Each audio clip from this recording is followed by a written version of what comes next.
Saat itu kaum munafik dan beberapa masyarakat Badui, waktu dengar Nabi SAW bilang ini pasti menang, mereka tahu ada ghanimahnya. Dan ghanimah ini harta yang didapatkan spontan, begitu menang langsung dapat. Mereka mendatangi Nabi SAW karena yakin dengan janji beliau SAW bahwa akan menang di Khaybar. Dan Khaybar wilayah yang penuh dengan kekayaan. Pada saat itu melihat mereka kumpul semua, ya Rasulullah, izinkanlah kami ikut, kami juga mau mati syahid, kami juga mau dapatkan pahalanya jihad gitu kan. Jadi mereka ngerayu Nabi SAW untuk ikut. Apa kata Nabi SAW? Baiklah, boleh, tapi dengan syarat. Kalau ada di antara kalian selain orang yang ikut di Hudaybiyah ikut perang sekarang, ikut tapi tidak dapat ghanimah. Pada saat itu apa yang terjadi? Nggak ada yang ikut. Yang mahir. Sementara pasukan Nabi SAW 1399 saja. Tidak sampai 1400 orang. Melawan 10.000 atau 20.000 pasukan. Artinya muslimin waktu itu cuma 10% saja. Kurang lebih. Gitu kan? Dari jumlah pasukan orang-orang Yahudi di Khaybar. Itu ahli perangnya ya. Kita belum bicara masyarakat sipilnya. Maka Salam bilang, demi Allah tidak ada kaum yang diserang lalu beruntung. Nggak ada orang itu diserang dulu lalu kemudian dianggap dia menang. Umumnya pasti kalah. Bahkan kebanyakan mereka terkalahkan dan terhina. Lebih baik kita keluar menyerang Madinah atau menghadapi muslimin di luar Khaybar. Kalau kita kalah, maka Khaybar masih aman. Dan bila menang, maka muslimin tidak akan bisa menyerang Khaybar selama-lamanya. Bahkan Madinah bisa kita kuasain. Umumnya orang-orang Yahudi menolak. Karena sifat Yahudi umumnya penakut. Mereka nggak mau. Dan pada hari ini insyaAllah kita akan bahas tentang masalah perang Khaybar. Perang Khaybar. Namun saya ingatkan kembali, kita tadabburi ayat terakhir yang kita bahas adalah surah Al-Fatih. Surah Al-Fatih. Surah nomor 48. Surah ini tentu 29 ayat ya. Dan ini yang terakhir sekali saya bacakan pada saat pertemuan kita yang lalu. Yang Allah mengatakan di ayat pertamanya, a'udzubillahi minasyaitonirrajim, inna fatahna laka fatham mubina. Sesungguhnya kami telah memberikan kepada Muhammad kemenangan yang nyata. Maksudnya apa? Para ulama tafsir mengatakan dimaksud adalah kemenangan penaklukan Mekah. Sudah saatnya sekarang ini setelah Hudaybiyah kau akan taklukkan Mekah hai Muhammad. Padahal di dalam akad kesannya muslimin terpojok. Lalu dikatakan, dan ada yang mengatakan malah ini bukan cuma Mekah, penaklukan negeri Rum. Ada yang mengatakan ya, ini adalah penaklukan seluruh dunia. Setelah kesepakatan Hudaybiyah, maka umat Islam tidak akan pernah lagi bisa diserang wilayah Madinahnya. Dan memang itu faktanya. Setelah kejadian Hudaybiyah, sudah tidak pernah lagi ada pasukan yang bisa atau bahkan berani menyerang Madinah. Sampai hari ini. Dijaga oleh Allah Subhanahu wa taala dan Islam terus menyebar sesuai dengan janji Allah dalam surah ini. Tentu ini ada beberapa ayat yang sudah saya bacakan. Kalau saya baca yang ini panjang, sekitar 29 ayat, dan teman-teman bisa kembali ke bahasan kita yang lalu tentang masalah panjang lebar pelajaran-pelajaran dan ibrah daripada kesepakatan Hudaybiyah. Perang Khaybar teman-teman sekalian. Kita mulai dengan sub bahasan, dan ini dinamakan Ghazwah ya. Ghazwah itu peperangan yang dihadiri oleh baginda Nabi sallallahu alaihi wasallam. Perang Khaybar ini, Khaybar sebuah wilayah, Ghazwat Khaybar, Khaybar sebuah wilayah yang ditempati oleh orang-orang Yahudi dari dua suku, Nadhir dan Qainuqa. Dua suku ini, Bapak Ibu sekalian, adalah dua suku yang tadinya tinggal di Madinah dan diusir oleh baginda Nabi SAW dikarenakan dua-duanya berkhianat. Tentu ada tiga suku, yang satu lagi Quraidah, dan Quraidah sudah kita bahas pada saat perang Ahzab. Tapi dua suku ini lebih dulu dikeluarkan dari Quraidah, dari Madinah, Qainuqa dan Nadhir. Kalau Qainuqa masih ingat, saya pernah jelaskan pengkhianatan mereka pada saat ada seorang sahabiat Nabi perempuan lagi belanja di pasar mereka, lalu kemudian mereka mengganggunya. Salah satu dari orang Yahudi, anak muda, mengganggunya, kemudian disuruh buka cadarnya lah, disuruh lihatin rambutnya lah. Sahabat ini nolak, haram dalam agama, gitu kan. Lalu kemudian dicantolin sama dia besi tajam yang bisa menarik baju sahabiat ini tanpa disadari pada saat dia sedang duduk di tempat duduknya. Begitu berdiri, tersobek bajunya dan kelihatan auratnya. maka dia pun si Yahudi ini sama teman-temannya tertawa-tawa, gitu kan, mengolok-olok. Lewat seorang sahabat Nabi, tahu kasus tersebut, nggak pakai tinggal diam, hanusin pedang, dibunuh si Yahudi pemilik toko tadi. Lalu orang Yahudi di pasar ngeroyokin sahabat ini, matilah sahabat ini. Sahabiat tadi yang dipermalukan pergi ke Madinah melapor, ya Rasulullah begini kejadiannya. Tanpa nunggu Nabi SAW bentuk pasukan mengepung suku Kainuqa, dan akhirnya mereka mengalah, nggak mampu melawan Nabi SAW dengan hikmah Allah tentunya.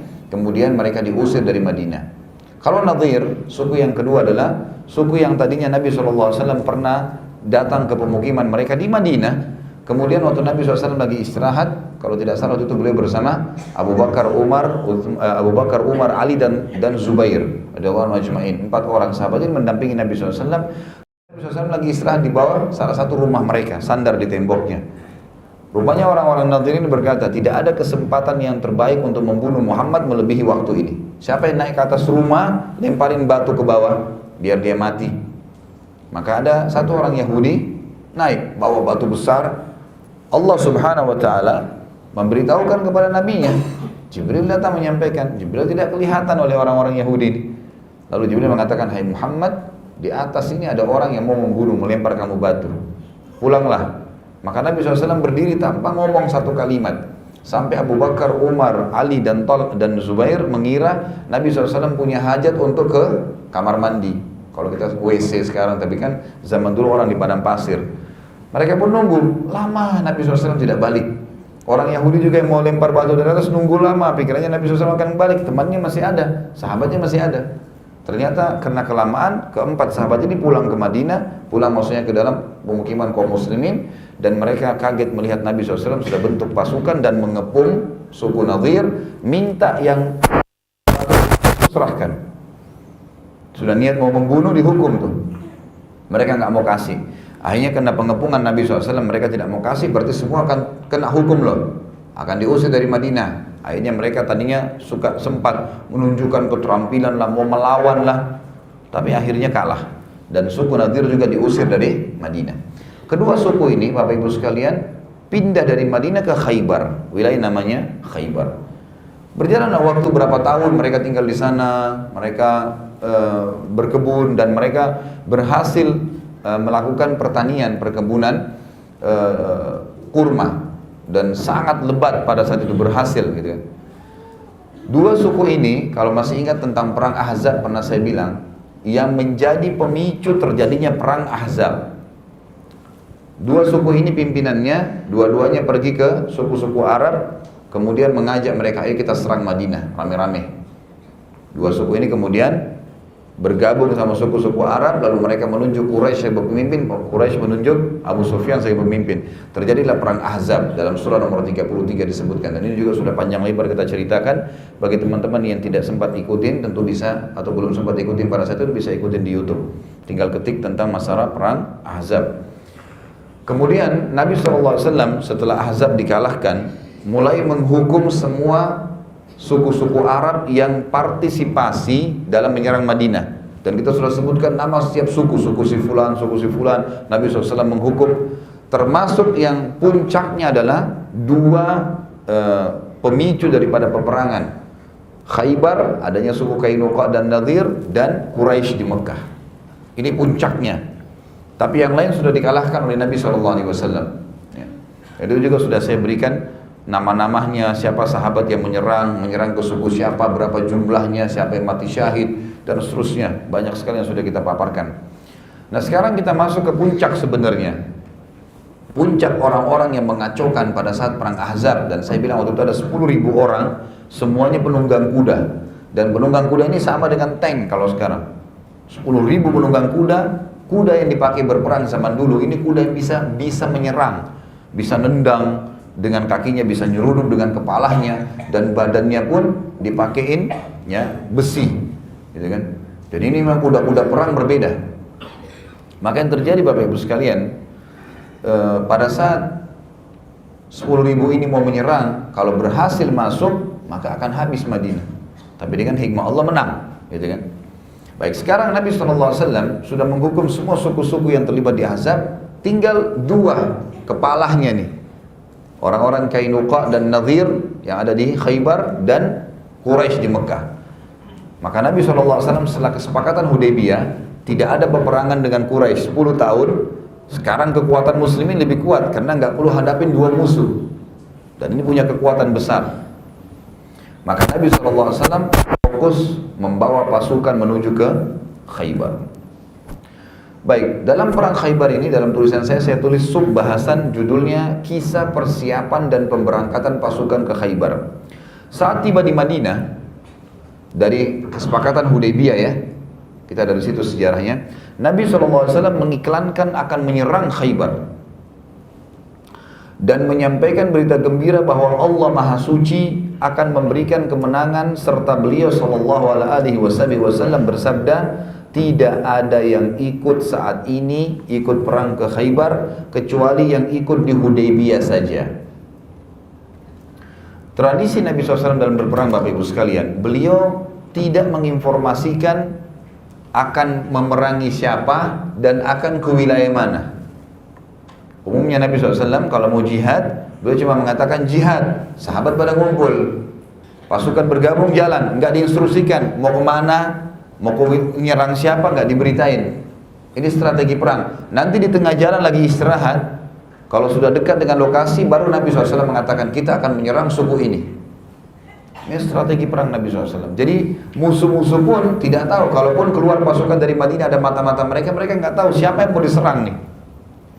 Itu salah satu strategi Nabi SAW. Tetapi ada peperangan yang Nabi SAW iklankan terang-terangan. Itu kalau tidak salah ada 3, perang Tabuk, perang Khaybar, dan nanti pembebasan kota Mekah. Baik, perang Khaybar termasuk yang Nabi SAW iklankan. Kita akan menyerang Khaybar dan Allah sudah menjanjikan kepada saya pasti menang. Kata-kata pasti menang dari Nabi SAW ini, orang-orang munafik pun, Abdullah bin Abi Salul dan grupnya yakin berarti akan menang nih. Mereka tahu. Dan kalau ada janji dari Allah menang, Khaybar ini terkenal dengan, kalau kita sekarang, kalau di zaman sekarang ini mungkin negeri apa gitu yang paling kaya. Jadi kota yang sangat kaya, negeri yang kaya, penuh dengan jutaan pohon, mungkin bisa dibaca ratusan ribu atau bahkan mungkin jutaan pohon kurma. Satu wilayah Khaybar itu, Khaybar ini seperti wilayah kalau sekarang itu satu kota besar ya, mungkin seperti Jakarta gitu kan.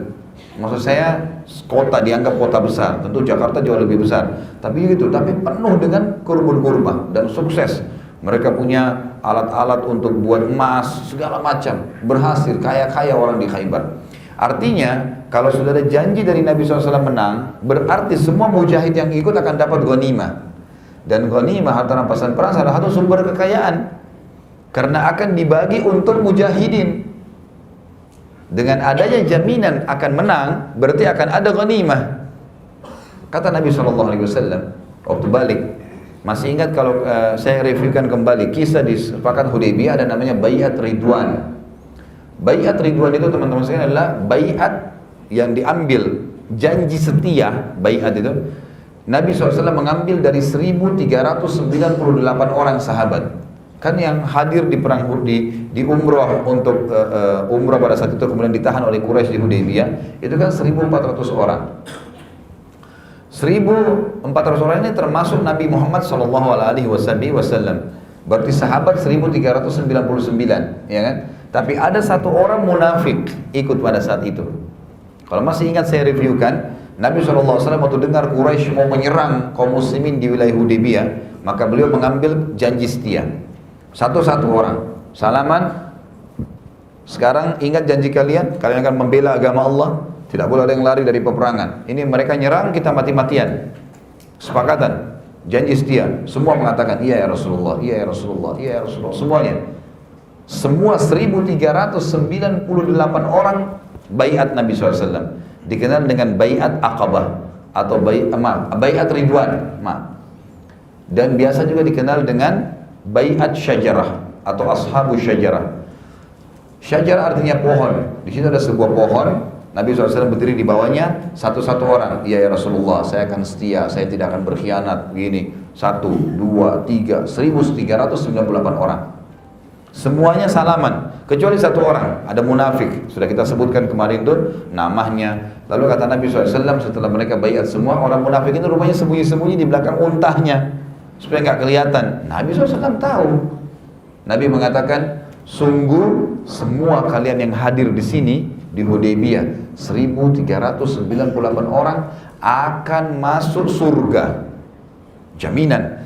1398 orang dijamin tiket masuk surga tanpa hisab, kecuali pemilik unta merah. Ada orang munafik yang satu, dia sengaja sembunyi-sembunyi, Nabi tahu dia tidak akan masuk surga. Maka namanya orang-orang yang baiat ridwan. Karena ulama mengerincikan kedudukan sahabat itu yang paling afdal adalah Khulafaur Rasyidin, gitu kan? Dimulai dari Abu Bakar, Umar, Utsman, Ali radhiyallahu anhum, kemudian matang ahli Badar. Setelah ahli Badar datang yang ketiga, Ashabus Syajarah. Orang-orang yang membaiat Nabi di bawah pohon ini, gitu kan? Nah, karena mereka janji setia dan ternyata tidak jadi perang sama Quraisy, pulang ke Madinah, kata Nabi SAW, saya akan menyerang Khaybar mulai hari ini. Begitu masuk, siapkan semuanya. Biasanya persiapan perang 2-3 hari. Siapin kuda, siapin pedang, siapin anak panah, busur-busurnya, segala macam persiapan. Siapkan. Dan yang saya dijanjikan oleh Allah akan menang, menembus Khaybar. Dan tidak boleh ada yang ikut kecuali yang ikut di Hudaybiyah. Mereka saja yang paling berhak dapat tuh ghanimahnya sana dan kemenangan. Itu kurang lebih perkataan tadi saya maknanya. Saat tiba di Madinah, Nabi SAW mengiklankan akan menyerang Khaybar dan menyampaikan berita gembira bahwa Allah yang Maha Suci dan Maha Tinggi akan memberikan kemenangan, serta beliau SAW bersabda, tidak ada yang ikut saat ini ke Khaybar kecuali yang telah ikut di Hudaybiyah saja. Saat itu kaum munafik, tentu orang munafik yang satu pun tidak boleh ikut ya. Jadi yang ikut sekarang 1398 karena dia tidak membaiat. Saat itu kaum munafik dan beberapa masyarakat Badui, waktu dengar Nabi SAW bilang ini pasti menang, mereka tahu ada ghanimahnya. Dan ghanimah ini harta yang didapatkan spontan, begitu menang langsung dapat.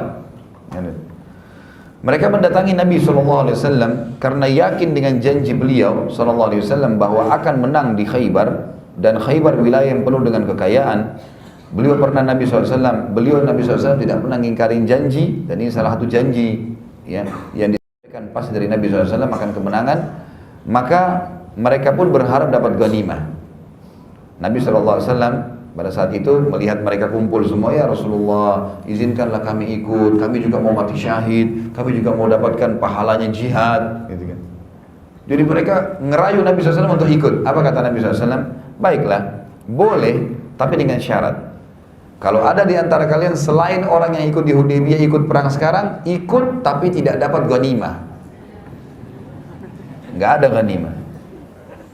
Pada saat itu apa yang terjadi? Nggak ada yang ikut.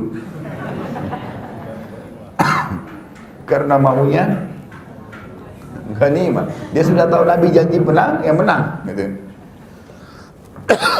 Dan nanti kita akan lihat pada saat kita melihat Nabi SAW menembus benteng-benteng Khaybar, kita akan lihat bagaimana kekayaan yang didapatkan. Luar biasa memang. Tiba-tiba pada saat itu semua sahabat yang ikut 1398 orang jadi kaya raya, jadi miliardernya. Karena semua jadi ghanimah, gitu kan. Mereka sempat mengatakan, wahai utusan Allah, sungguh harta dan anak kami, juga keluarga kami, telah menyibukkan kami sehingga kami lalai untuk ikut umroh Hudaybiyah. Ini orang-orang munafik bilang sama Nabi, maka izinkan kami sekarang mendampingi anda, dan kami sangat mengharapkan pahala jihad dan mati syahid. Kata Nabi SAW, baiklah, yang ingin jihad dan mati syahid selain yang hadir di Hudaybiyah boleh ikut, tapi tidak boleh mendapatkan ghanimah. Allah yang Maha Mulia menceritakan semua kejadian di atas dan juga memberitakan tentang kesepakatan Hudaybiyah beserta efek-efek positifnya, serta berita gembira akan adanya kemenangan-kemenangan besar setelahnya, dari pembebasan Khaybar, Mekkah, Hunain, dan terakhir kisah kota Taif, sebagaimana Allah ceritakan dalam surah Al-Fatih. Kita kembali mereview beberapa ayat dari surah Al-Fatih. Surah Al-Fatih surah nomor 29, kita masuk langsung ayat 15 sampai ayat 29. Tentu pertemuan yang lalu saya pernah bahas 29 ayat semuanya. Kita kayak mereviewkan karena memang berhubungan dengan bahasan kita. Ayat 15-nya, a'udzubillahi minasyaitonirrajim. Sayaqulul mukhallafuna idzan talaqtum ila maghanima litakhuduha dzaruna nattabi'akum. Yuriduna an yubaddilu kalam Allah kullan tattabi'una kadzalikum qala Allah min qabl fasayaquluna bal tahsudunana bal kanu la yafqahuna illa qalila. Orang-orang Badui yang tertinggal akan berkata, maksudnya di sini Badui adalah orang-orang padang pasir yang memang mereka tadinya masuk Islam hanya karena ikut-ikutan, dan kebanyakan mereka orang-orang munafik. Kalangan munafik ini banyak dari mereka. Mereka berkata, apabila engkau hai Muhammad mau berangkat mengambil barang rampasan perang di Khaybar, mereka berkata, biarkanlah kami ikut bersamamu, niscaya kami akan mengikutimu. Maka hendaklah mereka hendak merubah janji Allah. Maksudnya Allah sudah janjikan yang menang, yang ikut cuma Hudaybiyah, tapi mereka mau mengubah itu. Maka katakanlah, kamu sekali-kali tidak boleh mengikuti kami, tidak usah ikut. Demikian Allah telah menetapkan sebelumnya. Mereka akan mengatakan, sebenarnya kalian hanya dengki kepada kami. Jadi beberapa sahabat bilang, percuma, Rasulullah SAW tidak akan izinkan kalian. Rasulullah SAW sudah bilang yang ikut ke Khaybar hanya ini, hanya ikut di Hudaybiyah. Lalu mereka bilang, orang-orang munafik kepada para sahabat, kalian cuma iri kepada kami saja. Kemudian kata Allah, bahkan mereka tidak mengerti sedikit, mereka tidak mengerti sama sekali lah, gitu man. Ayat selanjutnya, qul lil mukhallafina minal a'rabi sad'u qaumin uli ba'sin syadidin tuqatilunahum aw yuslimun fa in tuti'u yu'tikumullahu ajran hasana wa in tatawallaw kama tawallaitum min qablu yu'adzibukum 'adzaban alima. Katakanlah hai Muhammad kepada orang-orang Badui yang tertinggal, yang tidak ikut pada saat itu dan sengaja mereka tidak mau ikut di Hudaybiyah. Kalian akan diajak untuk memerangi kaum yang mempunyai kekuatan besar. Kalian akan memerangi mereka atau mereka menyerah masuk Islam. Maksudnya orang-orang Yahudi di Khaybar nih. Maka jika kalian patuhi ajakan itu, niscaya akan memberikan kepada kalian pahala yang baik. Dan jika kalian berpaling sebagaimana kalian berpaling sebelumnya, niscaya Dia akan mengadab kalian dengan adab yang pedih. Ini yang mau ikut boleh, tapi nggak ada ghanimah, ikut berperang. Kalau kalian betul-betul tulus, mau betul-betul jihad, beriman pada Allah Rasulnya, maka dapat pahala yang besar. Tapi kalau tidak, kalian datang ikut-ikutan hanya sekedar mau mengacauin pasukan, maka Allah akan menyiapkan azab yang pedih. Selanjutnya, laisa 'alal a'ma harajun wala 'alal a'raji harajun wala 'alal maridi haraj. Wa may yuti'illaha wa rasulahu yudkhilhu jannatin tajri min tahtiha al-anhar wa may yatawalla yu'adzibhu 'adzaban alima. Tidak ada dosa atas orang-orang yang buta atau atas orang yang pincang atau atas orang yang sakit apabila tidak ikut berperang.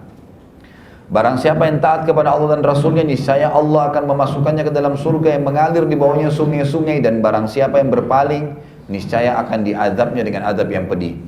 Jadi di antara turun ayat ini di kasus akan berperang Khaybar, ada beberapa sahabat pengen sekali ikut, tapi matanya buta. Itu orang buta nggak bisa berperang, susah. Dia mau bunuh yang mana, dia mau serang yang mana, nggak jelas. Maka Allah mengatakan tidak ada masalah bagi orang yang buta. Kalau dia mau ikut tapi nggak bisa karena ada uzur, akan dikasih pahala. Tidak ada masalah dengan orang yang pincang, ya, kecuali dia punya tunggangan, dia punya unta, dia punya kuda, boleh ikut. Tapi kalau dia pincang, dia jalan, dia akan melambatkan pasukan, gitu kan? Nggak bisa, gitu kan? Pernah ada satu orang sahabat waktu di perang Uhud, pernah kita jelaskan kisahnya dulu, namanya Amr bin Jamuh radhiyallahu anhu. Amr bin Jamuh ini kakinya pincang. Waktu dia mau ikut dilarang oleh Nabi SAW, tapi dia bilang, ya Rasulullah, jangan haramkan saya dari pahala mati syahid, saya akan naik kuda. Maka Nabi SAW izinkan, dan betul terbunuh mati syahid, tapi karena ada tunggangan. Kalau enggak, kalau dia jalan kaki dengan pasukan, maka ini sulit. Peperangan ini kecepatan, speednya luar biasa, menyerang, menghindar, ini nggak bisa dengan orang yang pincang, gitu kan. Maka Allah katakan sini, maka orang pincang juga tidak ada udzur, ya, maksudnya tidak ada masalah, tidak dosa mereka kalau tidak bisa ikut. Dan juga marid, orang yang sakit, ya. Ini semua adalah udzur-udzur syar'i bagi orang yang tidak bisa ikut berperang. Kemudian dikatakan, laqad radiyallahu 'anil mu'minina idh yubayyi'unaka tahta asy-syajarati fa'alima ma fi qulubihim fa'anzala as-sakinata 'alaihim wa 'atsabahum fathan qariba. Sesungguhnya Allah telah ridha Dan ridho adalah dikatakan orang itu ridho kalau misal saya memberikan sesuatu kepada Anda di sini. Misal permintaannya, Ustaz saya mau pinjam uang atau saya butuh uang 1 juta rupiah. Lalu saya kasih 10 juta rupiah. Bukan cuma memenuhi kebutuhan, melampaui kebutuhan. Baru dikatakan orang itu ridho. Ridho itu adalah puas dengan pemberian karena mendapatkan lebih daripada yang dijadikan sebagai target. Itu kalau di manusia. Dan Allah tentu maha mulia. Tapi Allah mengatakan sesungguhnya Allah telah ridho. Siapa yang Allah ridho ini? Allah sudah menerima mereka terhadap orang-orang mukmin ketika mereka berjanji setia kepadamu di bawah pohon. Tadi yang 1398 orang. Maka Allah mengetahui apa yang ada dalam hati mereka. Artinya mereka betul-betul mau berjuang pada saat itu. Quraisy nyerang, kita mati-matian sampai mati, nggak boleh ada yang pulang gitu. Lalu Allah menurunkan ketenangan di atas hati mereka, dalam hati mereka, dan memberi balasan kepada mereka dengan kemenangan yang dekat waktunya. Maksudnya ada Khaybar, ada Mekkah nanti. Jadi ini semua nanti kita lihat rentetan kemenangan yang datang setelah kesepakatan Hudaybiyah ini luar biasa. Kita lihat hari ini nanti insya Allah bagaimana Nabi SAW menembus benteng-benteng Khaybar dengan sangat mudah. Padahal Khaybar waktu itu tidak kurang dari 10.000 atau 20.000 pasukan perang. Semuanya prajurit perang yang mahir. Sementara pasukan Nabi SAW 1.399 saja. Tidak sampai 1.400 orang. Melawan 10.000 atau 20.000 pasukan. Khilaf di antara ahli sejarah tentang masalah ini. Tapi minimal 10.000. Artinya muslimin waktu itu cuma 10% saja. Kurang lebih, gitu kan? Dari jumlah pasukan orang-orang Yahudi di Khaybar. Itu ahli perangnya ya. Kita belum bicara masyarakat sipilnya, pekebunnya dan seterusnya, ini peternaknya tidak dibicarakan, perempuan, anak-anak nggak masuk, orang tua. Ini cuma prajurit-prajurit perang. Tapi Allah memberikan kemenangan. Kemudian Allah sudah mengatakan dalam ayat Al-Quran ini, bukan cuma sekedar dijanjikan kemenangan. Allah mengatakan wa maghanima katsiratan ya'khudunaha wa kana Allah azizan hakima. Serta selain kemenangan mereka akan mendapatkan ghanimah, harta rampasan perang yang sangat banyak yang mereka boleh ambil halal buat mereka. Dan Allah maha perkasa lagi maha bijaksana. Nanti akan ada ghanimah dari Khaybar, dari Mekkah, dari Hunain. Ya. 3 lokasi ini yang akhirnya nanti menyempurnakan Islam menyebar di seluruh Jazirah Arab sebelum meninggal Nabi SAW. Padahal sebelumnya, bayangkan ya, saya sudah bilang teman-teman sekalian, waktu kita bahas kesepakatan Hudaybiyah, 13 tahun baginda Nabi SAW berdakwah di Mekkah. 13 tahun. Yang beriman berapa orang? Ada yang tahu? 153 orang saja. 13 tahun lo berdakwah, gitu kan? Ini luar biasa, 13 tahun berdakwah yang beriman cuma 153 orang. Bahkan sebagian ulama mengatakan, ahli sejarah mengatakan 152. 153 itu bersama Nabi SAW 13 tahun. Tapi setelah hijrah ke Madinah, turun terjadi peperangan, segala macam peperangan, juga yang masuk Islam masih belum terlalu banyak. Memang masyarakat Madinah iya. Tapi setelah kesepakatan Hudaybiyah, yang tadinya dianggap itu menyudutkan muslimin, ternyata yang masuk Islam luar biasa. Luar biasa. Nanti akan kita jelaskan bagaimana seluruh Jazirah Arab menganut Islam. Padahal fase antara Hudaybiyah dengan meninggalnya Nabi SAW itu cuma 4 tahun. Bisa Allah turunkan nanti ayat Al-Quran yang berbicara tentang wara'aitan nasa yadkhuluna fi dinillahi afwaja. Pada saat itu, hai Muhammad, karena kau sabar dalam berdakwah 4 tahun terakhir sebelum meninggal Nabi SAW, dari fase 10 tahun di Madinah, seluruh Jazirah Arab masuk Islam. Dan semenjak itu tersebarlah Islam kemana-mana sampai hari kita sekarang. Dikatakan selanjutnya, wa'adakumullahu maghanima katsiratan ta'khudunaha fa'ajjala lakum hadhihi wa kaffa aydiyan nasi 'ankum wa litakuna ayatan lil mu'minina wa yahdiyakum siratan mustaqima. Allah menjanjikan kepada kalian semua harta rampasan perang yang sangat banyak. Kalian akan habis nih dari cobaan-cobaan yang ada, kalian akan keluar. Miskin, susah, serangan orang, semua ini akan selesai. Dan harta yang banyak itu yang dapat kalian ambil. Maka disegerakan harta rampasan ini untuk kalian. Maksudnya Khaybar dahulu. Dan dia menahan tangan manusia dari membinasakan kalian atau memerangi kalian agar kalian mensyukurinya. Maksudnya pada saat itu, kalau masih ingat kesepakatan Hudaybiyah, Quraisy keluar dengan pasukan perangnya. Itu jumlahnya banyak, 1.000 orang, jumlahnya banyak, maksudnya 3.000 orang pasukan itu keluar dengan pasukan perang. Sahabat lagi pakai baju ihram, hanya bawa pedang, nggak ada perisai, nggak ada panah, nggak ada ini. Sulit berperang dengan itu, cuma untuk membela diri saja. Karena orang bisa panah dari jarak jauh, paling tidak ada perisainya untuk menangkis anak-anak panah. Pada saat itu Allah SWT memberikan kepada mereka kemenangan. Allah bilang Allah menahan manusia, maksudnya penduduk Mekah membinasakan kalian, memerangi kalian pada saat itu agar kalian mensyukurinya dan agar hal itu menjadi bukti bagi orang-orang mukmin dan dia menunjuki kalian kepada jalan yang lurus. Selalu teman-teman sekalian, jaga hubungan dengan Sang Pencipta. Allah punya cara, Pencipta punya cara untuk bermain cantik yang manusia tidak bisa berpikir di situ. Yang penting antum berada di rel Allah, maka akan aman. Kita akan lihat banyak kisah-kisah unik dalam perang Khaybar ini. Selanjutnya kata Allah, wa taqdiru 'alaiha qad ahata Allah biha wa kana Allah 'ala kulli syai'in qadira. Dan ada juga tempat ya, setelah Allah janjikan kemenangan tersebut yang kalian belum dapat menguasainya, yang sungguh Allah telah menentukannya, maksudnya akan masuk Islam dan Allah Maha Kuasa atas segala sesuatu. Jadi ada nanti kita lihat dari pembebasan kota Mekah nanti, kemudian perang Hunain, ada penyerangan kota Mekah, kota Taif, kota yang ada di gunung, dan sampai sekarang tentu sudah masuk wilayah Saudi ya, wilayah yang dingin dan wilayah yang subur, terkenal dengan buah-buahan dan sayurannya. Itu dikepung oleh pasukan muslimin dan tidak bisa menembus. Allah mengatakan Allah yang menahan sehingga tidak terjadi ya, penyerangan tersebut.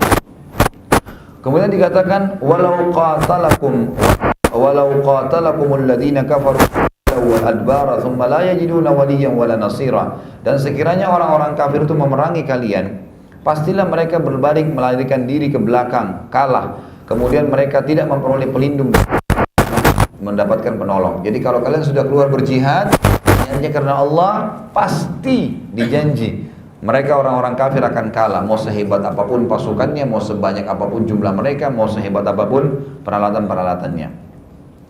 Sunnatullahi allati qad khalat min qabl wa lan tajida li sunnatillahi tabdila. Sesungguhnya itu sebuah ketetapan yang telah berlaku sejak dulu. Setiap orang beriman, pasukan perang pasti lebih sedikit jumlahnya, lebih sederhana ya, alat-alatnya, persiapannya, tapi selalu menang. Itu sudah sistem sunnatullah yang Allah sudah tentukan. Yang penting niatnya keluar berjihad di jalan Allah, Allah akan kasih itu. Kalian sekali-kali tidak akan menemukan perubahan dalam ketetapan itu. Keluar jalan Allah maka pasti akan menang. Beriman pada Allah mati masuk surga. Kafir, kufur atau fasik meninggal tidak sempat taubat maka pasti akan masuk neraka.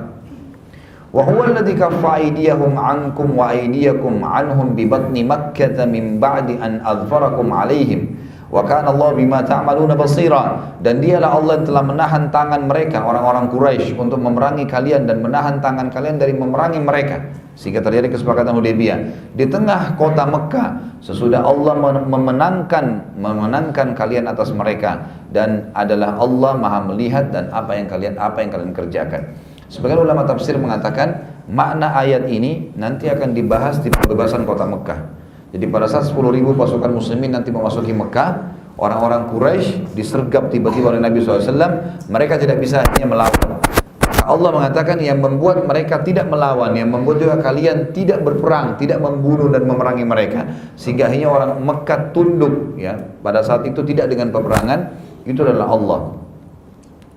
Selanjutnya humul ladzina kafaru wa saddukum 'anil masjidil harami wal hadya ma'kufatan an yablugha mahillah walaula rijalun mu'minun wa nisaa'un mu'minatun lam ta'lamuhum an tata'uhum fatusibakum minhum ma'arratun bighairi ilm liyudkhilallahu fi rahmati man yasha law tazayyalu la'adzabna alladhina kafaru minhum 'adzaban alima.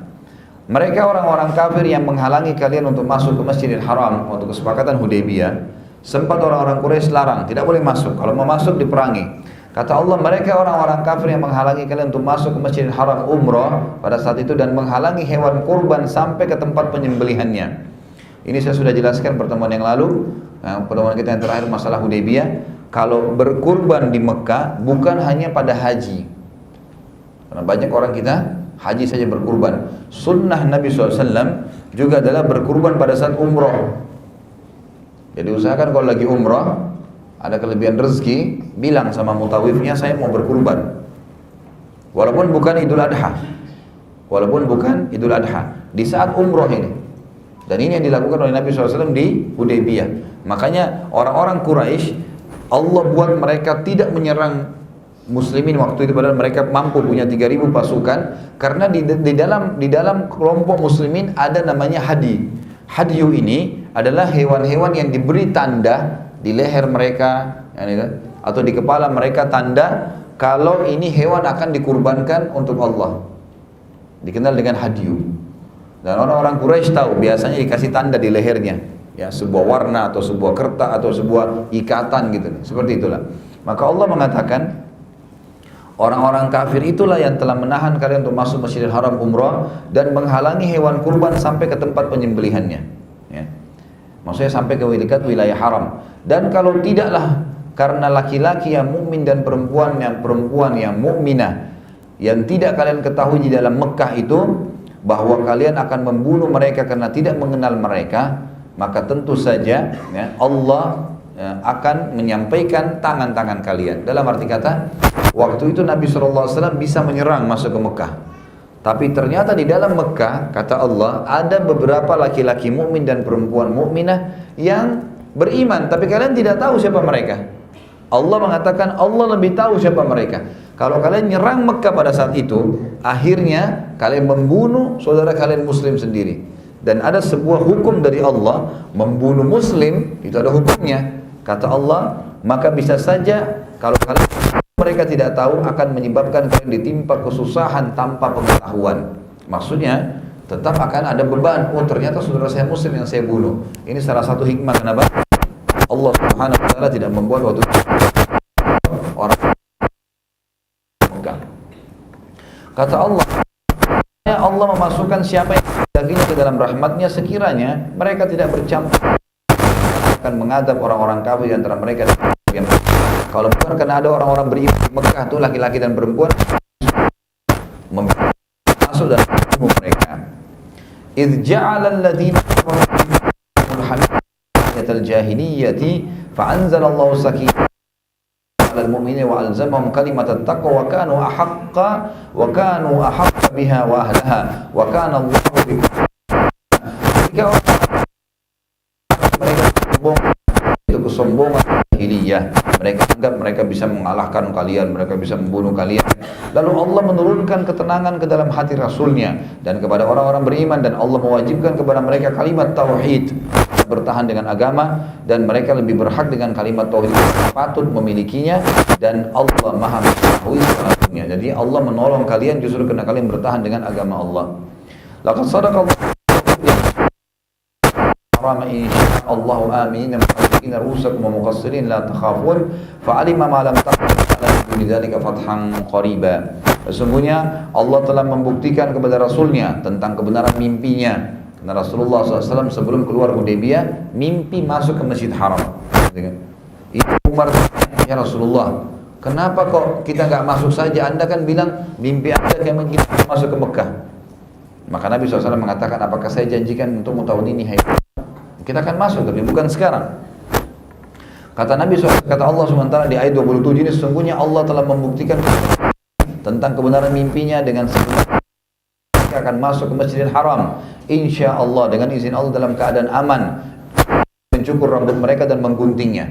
Kalian akan umrah, kalian akan masuk menggunting rambut, kalian akan menguasai Mekah.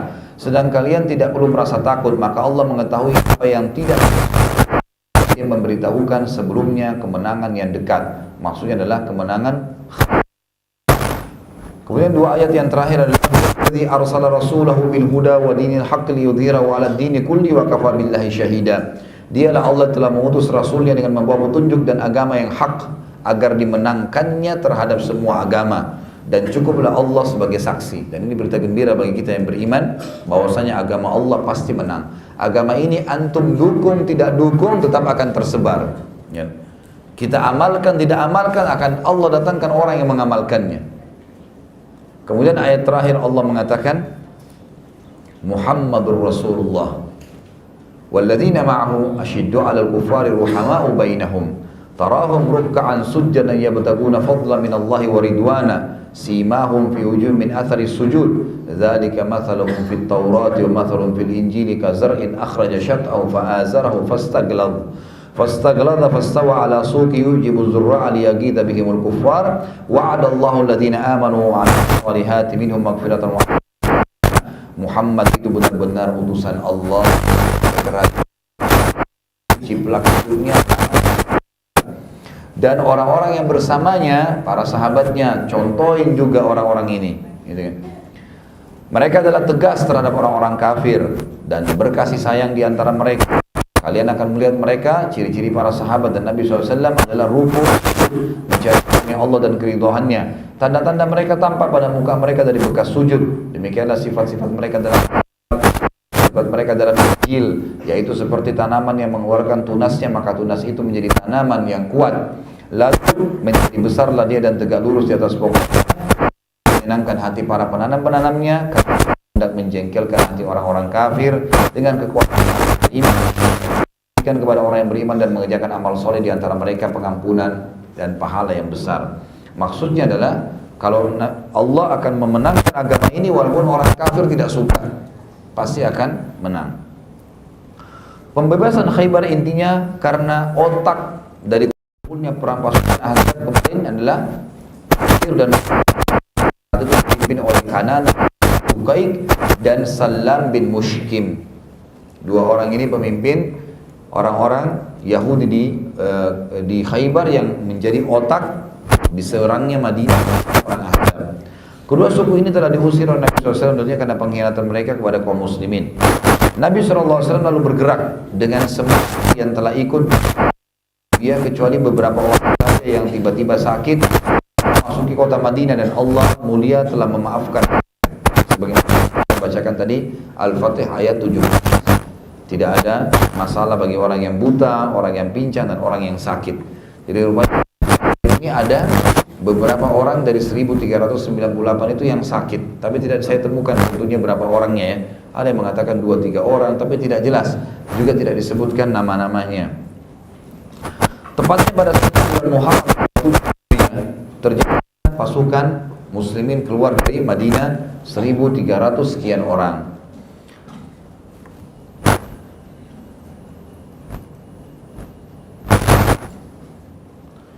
Pada saat pasukan teman-teman sekalian orang Yahudi, jadi ada beberapa Yahudi yang punya kesepakatan kerja dengan muslimin di Madinah. Di antaranya satu orang bernama Abu Syaham. Abu Syaham ini Yahudi. Dia suka meminjamkan orang uang, gitu kan, dan memberikan modal. Maka dia tahu muslimin akan keluar ke Khaybar. Maka dia berusaha semampu dia untuk meredam itu. Di antaranya ada seorang sahabat pernah utang sama dia 5 dirham. 5 dirham ini murah sekali, gitu kan? Sedikit sekali gitu. Maka dia berkata kepada sahabat ini yang bernama Abdullah, "Wahai Abdullah, kalau engkau mau keluar bersama Muhammad ke Khaybar, maka lunasi dulu utangmu." Abdullah menjawab, "Sabar dulu. Kalau aku balik dari Khaybar, maka aku akan membayarmu, karena di sana ada janji akan mendapatkan ghanimah." Abu Syaham bilang, "Tidak bisa. Kau harus lunasi utang dulu, dan kau tahu dalam agamamu nggak boleh pergi berperang kalau masih punya utang. Itu kan hukum syar'i ya. Jadi harus kita izin sama pemilik piutang dulu. Kalau dia izinkan baru kita pergi, karena utang harus dibayar. Kalau antum mati syahid kemudian belum bayar utang, harus bayar. Makanya harus diselesaikan utang itu sebenarnya. Kecuali kita berangkat dengan izin pemilik piutang. Maka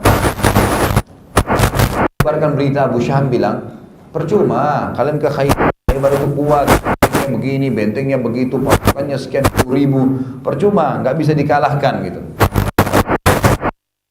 Lalu Nabi SAW memerintahkan dia untuk melunasi utangnya, gitu ya. Karena Nabi SAW waktu itu lagi sibuk dengan atur pasukan, jadi beliau tidak sempat memberikan 5 dirhamnya kepada sahabatnya Abdullah. Maka Abdullah jadi hanya senilai kepada Abu Syaham. Itu tetap saja meminta uangnya yang 5 dirham. Di mana pada saat itu sisa kaum Yahudi dengan beberapa Ada orang Yahudi mengutus seorang Arab Badui, orang Yahudi mengutus seorang Arab Badui dari suku Ashja untuk menginformasikan kepada Yahudi Khaybar, kalau muslimin akan menyerang, kalian segeralah ya bersiap-siap. Namun mata-mata tersebut berhasil ditangkap oleh muslimin dan tidak berhasil tiba di Khaybar. Abdullah bin Abi Salul, pimpinan orang munafik, juga mengutus seseorang menginformasikan dan berhasil tiba di Khaybar. Sehingga kaum Yahudi di Khaybar segera mempersiapkan diri. Padahal pada saat itu Nabi SAW ya tidak menginformasikan ke Khaybar, tapi di Madinah diiklankan. Pasukan perang Khaybar segera diatur pada saat itu oleh orang-orang Yahudi. Wanita dan anak-anak diamankan di sebuah benteng terkuat Yahudi yang paling di belakang. Jadi ini sebuah kota Khaybar besar sekali, luas sekali. Itu punya benteng yang mengelilinginya, benteng besar. Di dalam benteng ini ada banyak benteng-benteng lagi. Di dalam benteng ini banyak benteng-benteng lagi gitu kan. Jadi kita akan lihat bagaimana Rasulullah menyerang itu. Mereka mengumpulkan orang-orang Yahudi di Khaybar, anak-anak mereka, perempuan mereka semua di benteng yang terkuat. Saat itu Yahudi bermusyawarah dan akhirnya mengambil keputusan yang tepat adalah menghadapi muslimin. Salam bin Mushkim, salah satu pemimpin mereka, berpendapat, demi Allah, tidak kaum ya, yang diserang lalu beruntung. Kalau mau, kata Salam bin Mushkim ini pimpinan mereka untuk musyawarah, mereka sepakat hadapi muslimin. Cuma tinggal perselisihan, hadapin muslim ini di mana? Kita hadapin muslim keluar, menyerang ke Madinah, atau kita bertahan di Khaybar, tunggu mereka datang. Maka Salam bilang, demi Allah, tidak ada kaum yang diserang lalu beruntung. Nggak ada orang itu diserang dulu lalu kemudian dianggap dia menang. Umumnya pasti kalah kalau lebih dulu diserang, gitu kan? Bahkan kebanyakan mereka terkalahkan dan terhina. Lebih baik kita keluar menyerang Madinah atau menghadapi muslimin di luar Khaybar. Kalau kita kalah, maka Khaybar masih aman. Dan bila menang, maka muslimin tidak akan bisa menyerang Khaybar selama-lamanya. Bahkan Madinah bisa kita kuasain. Umumnya orang-orang Yahudi menolak. Karena sifat Yahudi umumnya penakut. Mereka nggak mau. Gitu kan? Omongannya saja besar. Kalau kita lihat sekarang di Palestina, anak kecil lemparin batu lari tentaranya, gitu kan? Padahal pasukan yang prajurit sudah ahli perang, gitu kan? Dilempar batu sama anak kecil lari, gitu kan? Memang sifat mereka begitu. Maka umumnya Yahudi mengatakan tidak, kita tidak mau, nggak berani keluar. Tunggu dalam benteng, ya udah ngadu nasib deh. Kalau berhasil dikalahin ya sudah nasib, gitu. Seperti itulah. Muslimin bergerak menuju Khaybar dengan jumlah 1.395 orang karena ada 5 orang yang sakit dan tidak dapat ikut. Ini kurang lebih prediksi para ahli sejarah. Semua pasukan bertunggangan, punya tunggangan kuda dan unta, dan di antara mereka ada 200 pasukan kuda. Jadi unta dan kuda, tapi di antaranya 200 pasukan kuda. Dan pasukan kuda adalah pasukan yang terkuat untuk pada saat itu. Dan untuk pertama kalinya pasukan muslimin memiliki kekuatan pasukan kuda sejumlah itu. Sebelumnya nggak pernah ada 200 pasukan kuda. Ini saking sedikitnya jumlah muslimin pada saat itu ya. Inilah kurang lebih persiapan, poin pertama persiapan tentang menuju ke Khaybar.